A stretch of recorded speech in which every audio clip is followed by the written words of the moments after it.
Hi friends, I'm Miss Katie, a Youth Services Librarian at Skokie Public Library. I'm excited to see you again for our 6th video in the Math Party series. Today, we're talking all about sets and sorting. Sorting things into categories or sets is one way that math enters our daily life. For instance, you may help your grown-up fold the laundry and match the pairs of socks, or sort your clothing from theirs. You may help put away the dishes, sorting out the silverware, plates, bowls, and glasses, and putting them in their correct spots. You may also enjoy collecting things you love, like rocks, buttons, toy cars, or trucks, or Legos. When I was little, I loved collecting stickers. Sorting things by size, color, shape, or by noticing similarities or differences between them are just some of the ways we can make sets.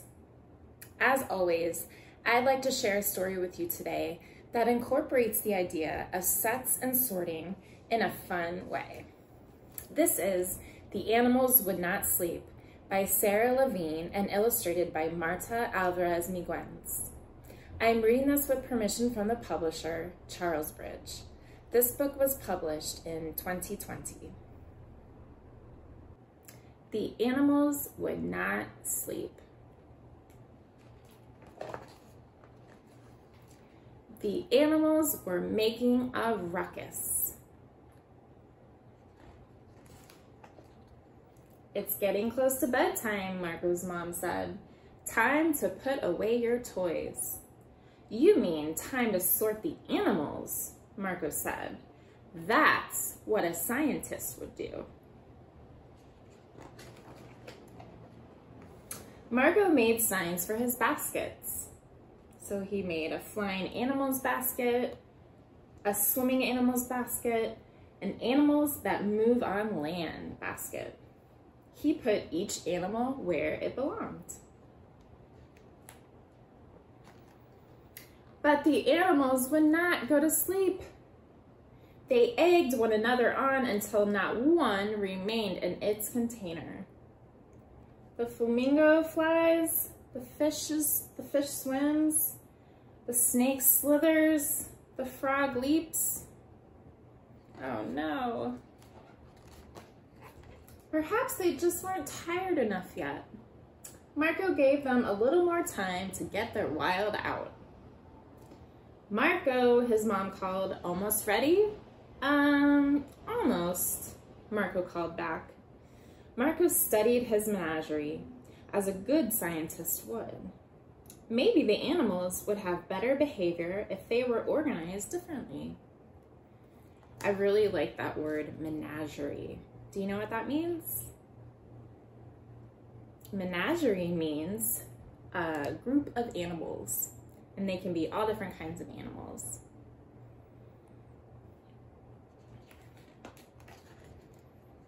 He made new signs and tucked the animals into their appropriate baskets. So we have mostly brown basket, black and white, and colors of the rainbow.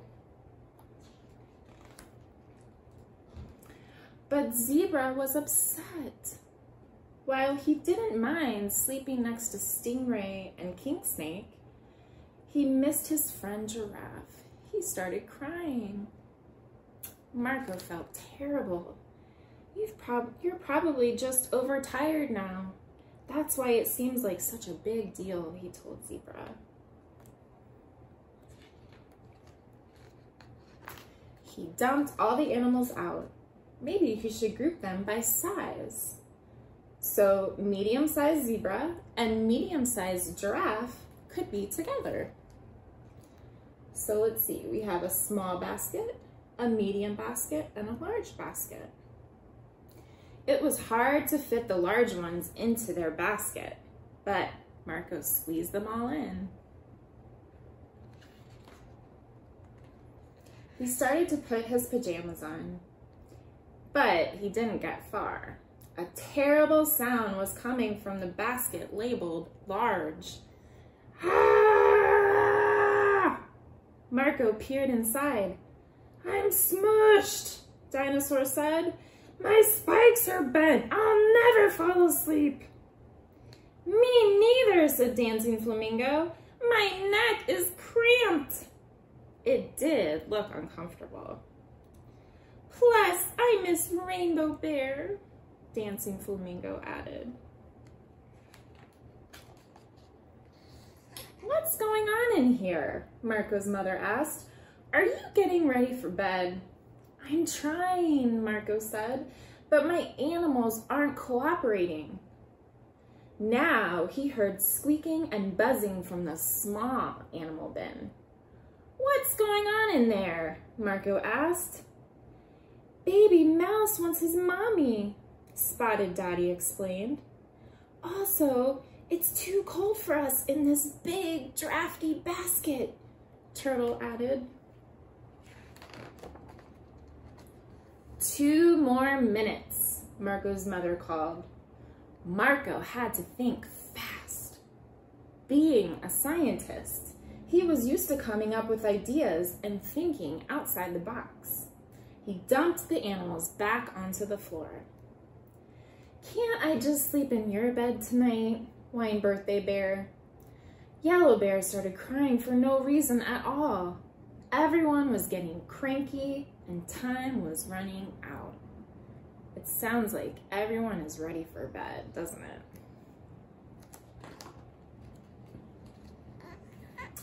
Marco knew that good scientists care about their animals. Helping them feel safe and cozy was important. He also knew that sorting could still work. He placed the large animals at the foot of his bed, where there was plenty of room to stretch out. He placed the medium animals along the wall, so they're right here. And he placed the small animals behind his pillows, where they would feel snug and warm. He leaped into bed just in time.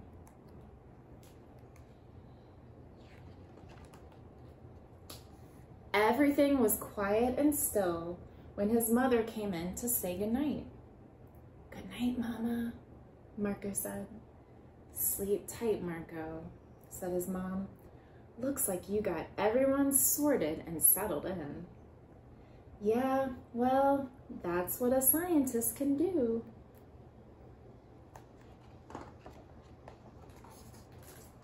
And there's Marco with all his animals, and it looks like everyone came up closer so they could all snuggle together.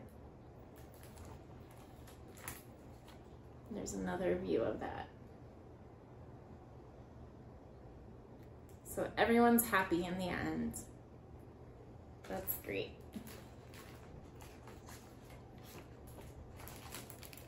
So that is The Animals Would Not Sleep by Sarah Levine and illustrated by Marta Alvarez Miguens. I hope you enjoyed Marco's sorting adventure as much as I did. When Marco sorts the animals by how they move, color, or size, each set yields a different result or grouping of animals. Marco learned that the way he chooses to sort matters. He saw his animals in a new way each time they were grouped differently. Like Marco, Orson is going to sort his collection of dinosaurs today. Orson is a scientist too. Orson, can you tell us what kind of scientist you are? I'm a paleontologist. That's right. And what does a paleontologist do? A paleontologist digs up dino bones, then they put them in plastic jackets, and they take it back to the lab so they can study them. That's right. That's the key word. They study dinosaurs.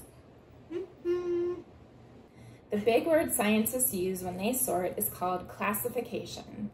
They divide specimens into groups by characteristics such as bones or no bones, feathers or no feathers, land animal or sea animal. All right, so here we are with Orson's collection of dinosaurs. So Orson, let's think about all the different ways that we can sort your dinosaurs. So let's think of the most simple way. First, we're going to sort them by color. Okay, so how are we going to do that? We're going to do it by sorting them into light colors.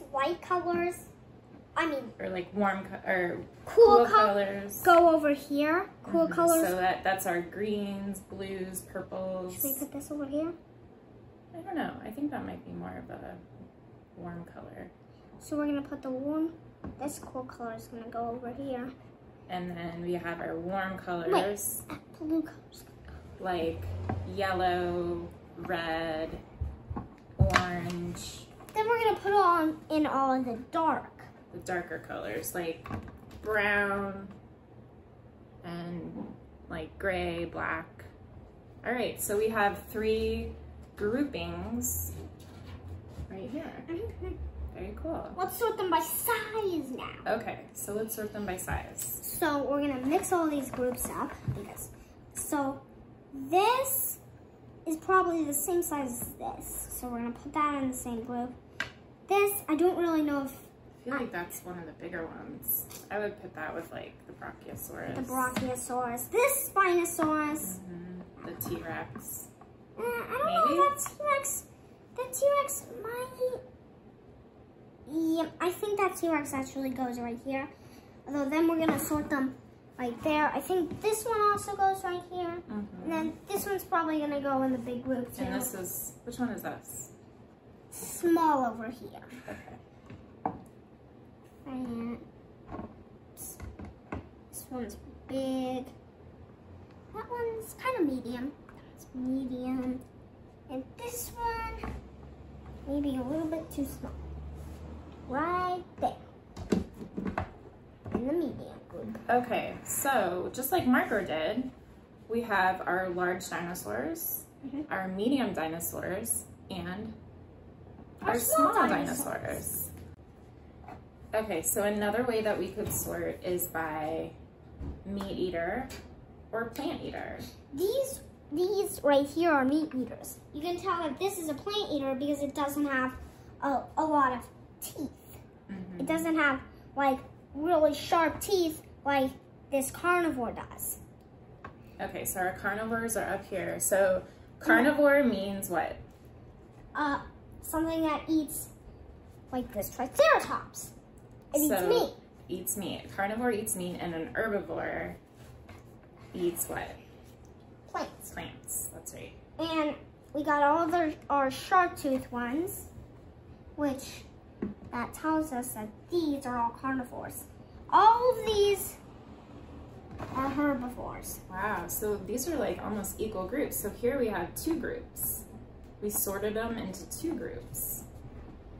So these are our carnivores, our meat eaters, and these are our herbivores, or plant eaters. Okay, and let's think of one more way that we can sort.